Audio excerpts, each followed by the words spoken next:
Exact differential equation. তো exact differential ইকুয়েশনের আগে আমরা এটার একটা দুইটা কন্ডিশন দেখে নিই। যে ডিফারেনশিয়াল ইকুয়েশনটাকে আমরা mdx plus ndy equals to 0 আকারে সাজাতে পারবো এবং সেটাতে del del y of m equals to হবে del del x of n। যদি এই দুটো কন্ডিশন ফুলফিল করে তখন ওই ডিফারেনশিয়াল ইকুয়েশনটাকে আমরা বলবো হচ্ছে এক্সাক্ট ডিফারেনশিয়াল ইকুয়েশন। তো এটুক আমরা প্রথমে হচ্ছে সলিউশন করার আগে চেক করে নেব।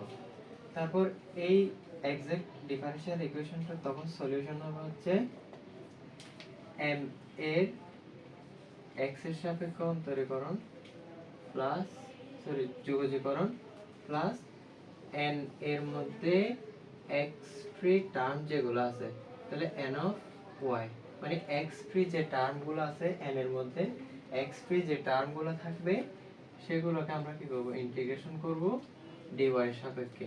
তো এই দুটাকে যোগ করলে যে রেজাল্টটা আসবে সেটা হবে হচ্ছে কি আমাদের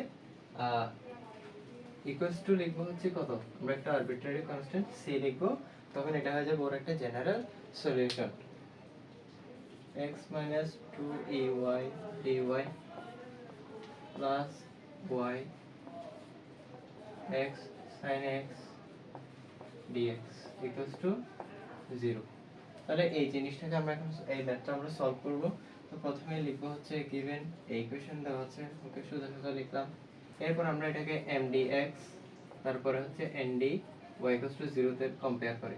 তাহলে এটা হচ্ছে কি mdx না, তাহলে একটু আগে লিখলাম y plus x sin x dx আর এটা হচ্ছে কত x minus 2 e to the power y dy equals to হচ্ছে কত 0। তাহলে এটাকে আমরা এক নম্বর ধরলাম। তারপর এটাকে হচ্ছে এই ফর্মেশনের সাথে কম্পেয়ার করে দেখি। তাহলে comparing 1 with mdx plus ndy equals to 0 we get। তাহলে আমরা এখন m পাচ্ছি কত এখানে y plus x sin x আর n পাচ্ছি হচ্ছে কত x minus 2 e to the power y। আর এটাকে যদি আমরা যেটা mdx আছে সেখানে m কে করব আমরা y এর সাপেক্ষে পার্শিয়াল ডিফারেন্সিয়েশন, তাহলে আসতেছে কত y এর সাপেক্ষে করলে 1। আর এটা হচ্ছে কি কোনো y নেই, তাহলে কনস্ট্যান্ট 0 লিখতে হচ্ছে না। আর এই ক্ষেত্রে করব কি ডেল ডেল এখানে করছি y, এখানে হচ্ছে কত x n ইকুয়ালস টু হচ্ছে কি del del x of x সমান হচ্ছে 1 আর এখানে কোনো x নাই, তাহলে এটা হচ্ছে কত 0। তাহলে আমরা দেখতেছি হচ্ছে প্রথম যেটা কন্ডিশন চেক করা ছিল সেই আকারে সাজানো গেছে। দ্বিতীয় আবার একটা জিনিস কন্ডিশন চেক করা ছিল, সেটা হচ্ছে কি এটা এবং সেটা সমান হবে কিনা। দেখা যাচ্ছে এটার ভ্যালু 1 এটার ভ্যালু 1, তাহলে বলবো s del del y of m equals to del del x of n। This the equation 1 is exact।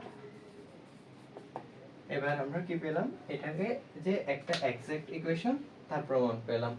এখন এক্সাক্ট ইকুয়েশনটাকে সলিউশন করার জন্য আমরা এখন কি করব, এটার দুইটা সিম্পল কাজ বাকি আছে সেগুলো করে নেব। প্রথমে আমরা বের করব নাও integrating m with respect to x we get। আমরা integrating m with respect to x যখন x এর সাপেক্ষে অন্তরীকরণ করব তখন y কে আমরা কনস্ট্যান্ট ধরব। তাহলে keeping y as constant we get। তাহলে ইন্টিগ্রেশন অফ m হচ্ছে কতটা y x sin x কার সাপেক্ষে করব x এর সাপেক্ষে, তাহলে ইন্টিগ্রেশন অফ y dx। তাহলে এটা তো কনস্ট্যান্ট ধরছি, তাহলে এখানে আসবে কি yx plus integration of x sin x integration of x sin x dx। এবার হচ্ছে কি করতে হবে, এই পার্টটাকে আমরা বাকি ক্যালকুলেশন করে নিই।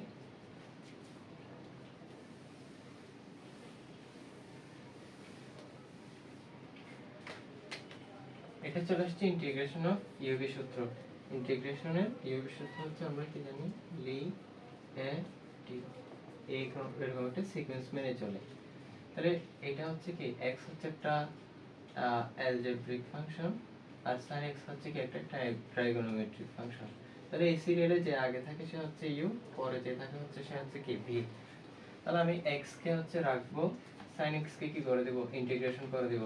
তাহলে ইন্টিগ্রেশন অফ sin x মানে হচ্ছে কি মাইনাস cos x, তারপর আসবে মাইনাস ইন্টিগ্রেশন x কে করব হচ্ছে, u কে করব হচ্ছে অন্তরীকরণ, আর এটাকে করব কি যোগযোগকরণ। এটাকে ডিফারেন্সিয়েশন আর এটাকে ইন্টিগ্রেশন। এটাকে ডিফারেন্সিয়েশন করলে 1, আর এটাকে ইন্টিগ্রেশন করলে হচ্ছে কত, মাইনাস cos x, তারপর লাস্টে আসবে কি dx।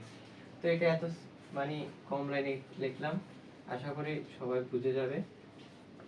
সূত্রটা ছিল হচ্ছে মেইনলি কি integration of uv dx equals to হচ্ছে u থাকবে integration v dx minus integration ddx of u, তারপর হচ্ছে ইন্টিগ্রেশন অফ v dx, এই দুটোর গুণফলকে আবার ইন্টিগ্রেশন অফ dx। তাহলে এটা ছিল হচ্ছে ফর্মুলা, সেটা আমরা এখানে অ্যাপ্লাই করলাম। x কে রাখছি, sin x কে করলে হচ্ছে মাইনাস cos x, তারপর হচ্ছে সূত্রের মাইনাস এটাকে অন্তরীকরণ করলে 1, আর এটাকে যোগজীকরণ করলে মাইনাস cos x, তারপর dx। তো এরপরের অংশে আমরা কি করব এখন, xy minus x cos x, তারপর হচ্ছে এই ইন্টিগ্রেট মাইনাস মাইনাসে plus integration of cos x মানে হচ্ছে কত, sin x। তো এরপর একটা লিখবো কি, আর একটা কনস্ট্যান্ট দিলাম c1। আচ্ছা, এগেইন এরপরে হচ্ছে আমরা নিব হচ্ছে x ফ্রি টার্ম n এর মধ্যে x ফ্রি টার্মগুলো কি কি, x free term in n, n এর মধ্যে x ফ্রি টার্ম কি ছিল, আমরা লিখছিলাম হচ্ছে n সমান ছিল আমাদের x 2e to the power y। তাহলে এটা হচ্ছে x আর এটা হচ্ছে কি x ফ্রি টার্ম। তাহলে x ফ্রি টার্মটা হচ্ছে কত, x free term in n is 2ey। তাহলে এটা বুঝতে পারছো আশা করি। যদি তুমি এটা সত্যি সত্যি বুঝতে পারো তাহলে তুমি বুঝতে ভুল করেছো। কেন, কারণ এটার আর কি আছে, একটা মাইনাস আছে, তাহলে এখানে কি লিখতে হবে, মাইনাসটা দিতে হবে। তাহলে again x free term in n is minus 2e to the power y। তাহলে এটাকে আমরা এখন কি করব, x এর সাপেক্ষে আবার y এর সাপেক্ষে অন্তরীকরণ করব। তাহলে আমরা করব কি, ইন্টিগ্রেটিং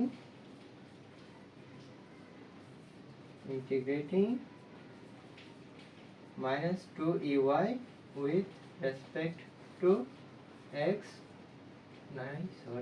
y, we get, আমরা কি পাই, integration of minus 2ey dy সমান হবে হচ্ছে minus 2 constant e to the power y কে করলে e to the power y, এটাই।